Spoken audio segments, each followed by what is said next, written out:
നമസ്കാരം. അങ്ങനെ PC George BJPയുടെ ഭാഗമാവുകയാണ്. BJP ദേശീയ നേതൃത്വവുമായി ഇന്ന് PC ജോർജ് ചർച്ച നടത്താനിരിക്കുകയാണ്.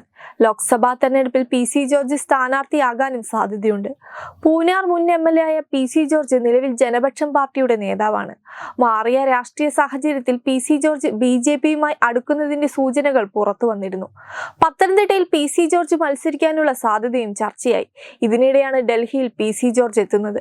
വരുന്ന ലോക്സഭാ തെരഞ്ഞെടുപ്പിൽ നരേന്ദ്രമോദി നേതൃത്വം നൽകുന്ന NDA മുന്നണിയുടെ ഭാഗമായി ചേർന്ന് നിൽക്കുന്ന രാഷ്ട്രീയമായിരിക്കും പാർട്ടിക്ക് ഉണ്ടാകുകയെന്ന് കേരള ജനപക്ഷം തീരുമാനിച്ചിരുന്നു. കോട്ടയത്ത് ചേർന്ന സംസ്ഥാന കമ്മിറ്റി യോഗത്തിലാണ് തീരുമാനം. PC ജോർജിനെ മത്സരിപ്പിക്കുമോ എന്ന കാര്യത്തിൽ പ്രധാനമന്ത്രി നരേന്ദ്രമോദിയും ആഭ്യന്തരമന്ത്രി അമിത്ഷായും അന്തിമ തീരുമാനമെടുക്കും.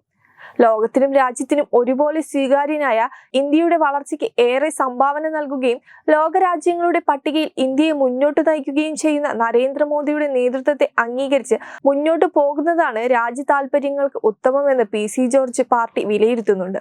പാർട്ടി സംസ്ഥാന കമ്മിറ്റി തീരുമാനമനുസരിച്ച് BJP NDA നേതൃത്വങ്ങളുമായി ചർച്ച നടത്തുന്നതിന് PC George, EK Hasankutty, George Joseph Kakkanad, Nisha MS, PV Varghese എന്നിവർ അംഗങ്ങളായ 5-അംഗ കമ്മിറ്റിയെ ചുമതലപ്പെടുത്തിയതായും പാർട്ടി അറിയിച്ചിരുന്നു. ഇതിന്റെ ഭാഗമാണ് ഡൽഹി ചർച്ച.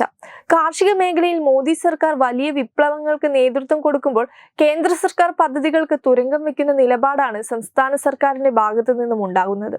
കർഷകർക്ക് ലഭിക്കേണ്ട ആനുകൂല്യങ്ങൾ പലതും സംസ്ഥാന സർക്കാർ വകമാറ്റി ചെലവഴിക്കുകയാണെന്നും PC ജോർജ് പറഞ്ഞിരുന്നു. NDAയുമായി ജനപക്ഷം സഹകരിക്കുന്നതോടെ അടുത്ത ലോക്സഭാ തെരഞ്ഞെടുപ്പിൽ PC ജോർജ് സ്വന്തം പാർലമെന്റ് മണ്ഡലമായ പത്തനംതിട്ടയിൽ മത്സരിച്ചേക്കുമെന്നാണ് അഭ്യൂഹം. പത്തനംതിട്ട ജില്ലയിലെ നിയമസഭാ മണ്ഡലങ്ങൾക്കൊപ്പം കോട്ടയം ജില്ലയിലെ കാഞ്ഞിരപ്പള്ളിയും പൂഞ്ഞാറും ഉൾപ്പെടുന്നതാണ് പത്തനംതിട്ട ലോക്സഭാ മണ്ഡലം. കഴിഞ്ഞ തവണ സിറ്റിംഗ് MP ആന്റോ ആന്റണിയെ നേരിട്ടത് അന്ന് ആറന്മുള MLA ആയിരുന്ന മന്ത്രി വീണ ജോർജും BJP സംസ്ഥാന അധ്യക്ഷൻ K സുരേന്ദ്രനുമായിരുന്നു. 2019 പത്തനംതിട്ടയിൽ 2,97,396 വോട്ട് NDA നേടിയിരുന്നു. ഇതിന്റെ ബലത്തിലാണ് കേരളത്തിൽ ജയസാധ്യതയുള്ള A+ മണ്ഡലങ്ങളുടെ പട്ടികയിൽ പത്തനംതിട്ടയും ഉൾപ്പെട്ടിരിക്കുന്നത്. കേന്ദ്ര കൃഷി വകുപ്പ് സഹമന്ത്രി ശോഭ കരന്തലജയ്ക്ക് മണ്ഡലത്തിലെ ചുമതലയും പാർട്ടി നൽകിയിട്ടുണ്ട്. കഴിഞ്ഞ തെരഞ്ഞെടുപ്പുകളിൽ BJPക്ക് പത്തനംതിട്ട മണ്ഡലത്തിൽ മികച്ച വോട്ട് നേടാൻ കഴിഞ്ഞെങ്കിലും വിജയിക്കാൻ കഴിഞ്ഞിരുന്നില്ല. ഇത് ക്രൈസ്തവ വോട്ടർമാരെ ആകർഷിക്കാൻ കഴിയാതെ ഇരുന്നതിനാലെന്നാണ് പാർട്ടി വിലയിരുത്തുന്നത്. അതിനാൽ ഈ വോട്ടുകൾ സമാഹരിക്കാൻ കഴിയുന്ന സ്ഥാനാർത്ഥി വന്നാൽ മാത്രമേ മണ്ഡലത്തിൽ വിജയിക്കാൻ കഴിയൂ എന്ന വിലയിരുത്തലിൽ BJP ദേശീയ നേതൃത്വമുള്ളത്. ഇതിന്റെ അടിസ്ഥാനത്തിൽ കൂടിയാണ് കേരള രാഷ്ട്രീയത്തിലെ മുതിർന്ന നേതാവായ PC ജോർജിനെ പത്തനംതിട്ടയിൽ പരിഗണിക്കുന്നത്.